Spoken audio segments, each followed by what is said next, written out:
Welcome, my viewers and my beloved students. I appear before you, and for this, I think myself happy and delighted.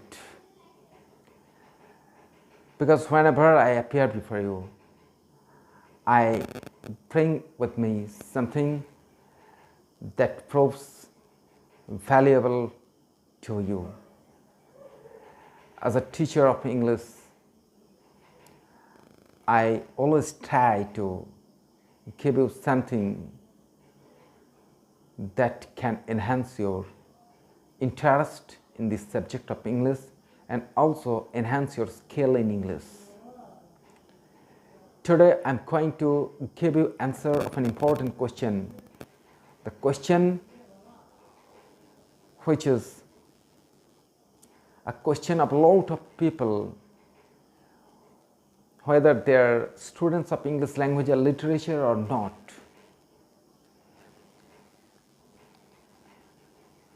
I'm going to discuss about the background of this language, how English language evolved,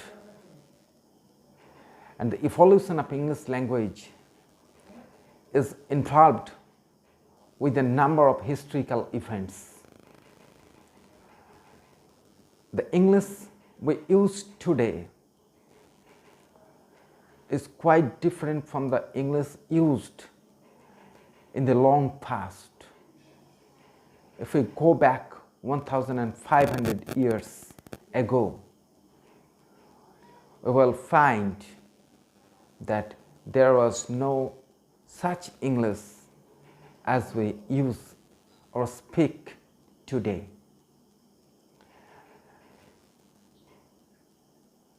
"1,500 years ago,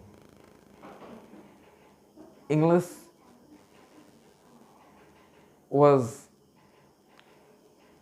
a lot different, and then it was called Old English.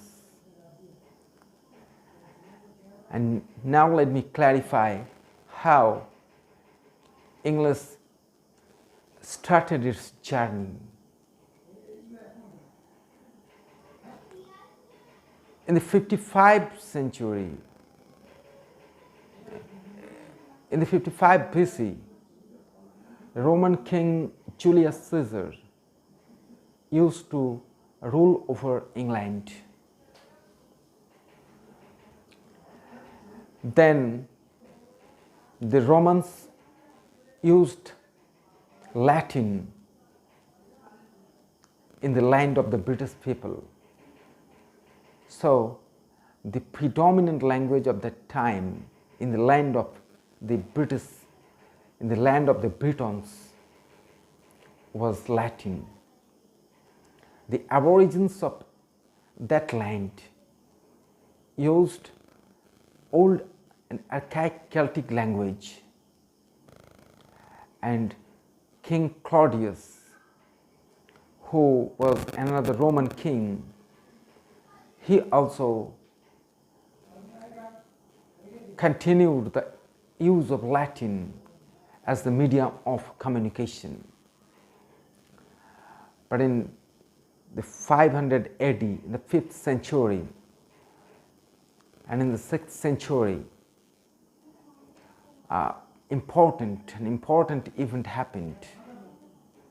The tribal people of Germany, Angles, Saxons, and Jutes, they invaded this land of the British people, and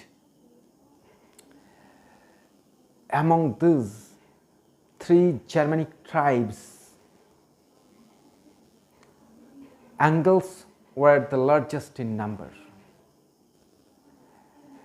and the royal family of the Angles also entered into the land of this British people. And the word English is a derivation from the word Angles. Saxons and Jutes were also Germanic tribal people. They used Low Germanic language of their own, and this barbaric Germanic people settled in different parts of England. The Angles settled in Wessex. Jutes settled in Kent, and Saxons settled in southwest part of England.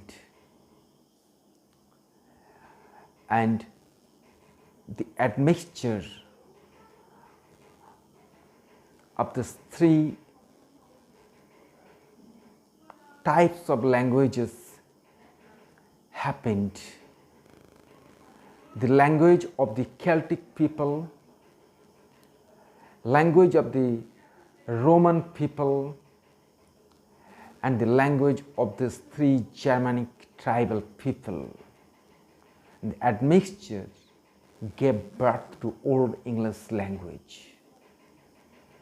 And this Old English language is the first stage of the actual evolution of English language, because from this Old English language, our modern English got its shape and formation. Then in the 7th and 8th century, Scandinavian Vikings, they were also Germanic people, and the people of Netherlands, they supplied thousands of Germanic words, and the vocabulary list of English language got increased. And in the 7th century again, the baptizement of lots of people of this land happened, and the Christian missionaries and their activities were the reason of supplying thousands of Latin words into the English vocabulary list. In this way, the enrichment of English vocabulary happened, and this continued for several hundred years. But the most significant incident happened when the William of Normandy, a duke of the French province of Normandy, defeated the British King Harold in the Battle of Hastings in 1066. This landmark event influenced the development of English language significantly, because the Norman king were actually French people, and those French people used Latin and French as the medium of communication, and French and Latin were the languages of the royal family and royal court. The elite people of that time used Latin and French, and English, more feasible to say Old English,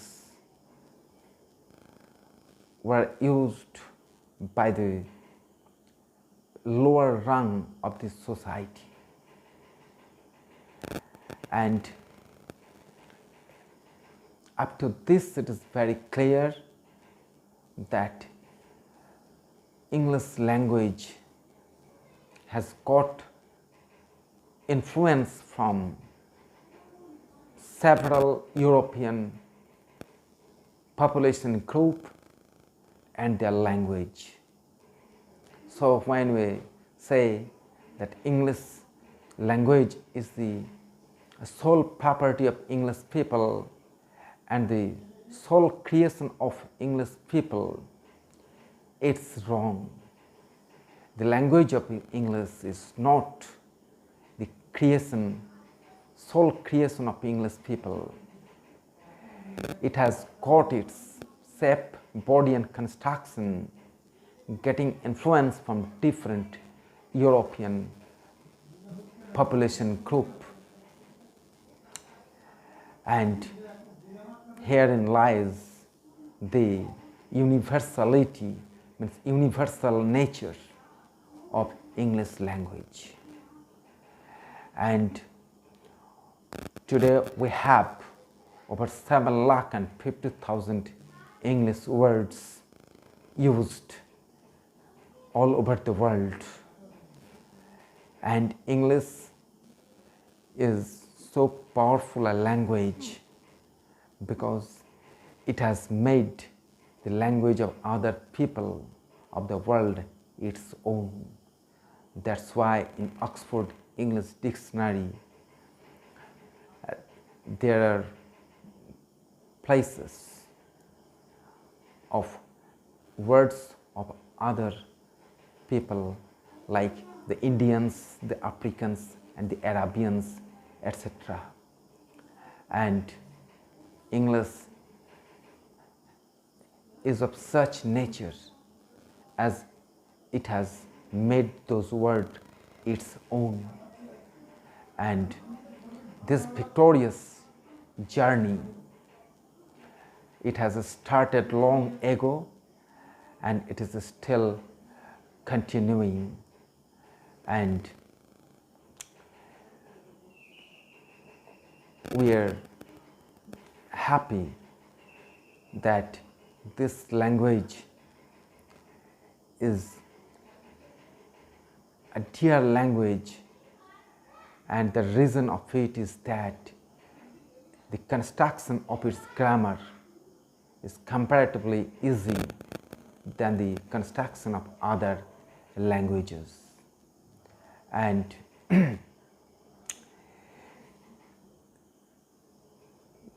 all the English words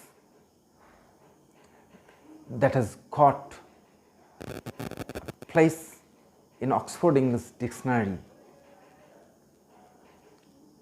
have different roots. 29% of English words of existing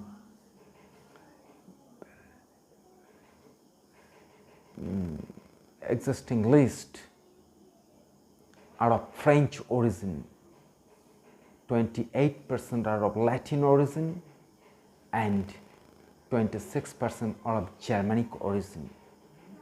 So apparently it seems that English is one and full-fledged self-complete language is not a right conception.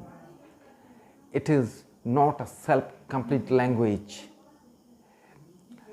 There are contributions of Germanic words, Latin words, French words and Greek words in its making.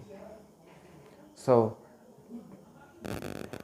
thus today we have got a primary conception of its origin and its construction and the influence it has got from other European people and other European languages.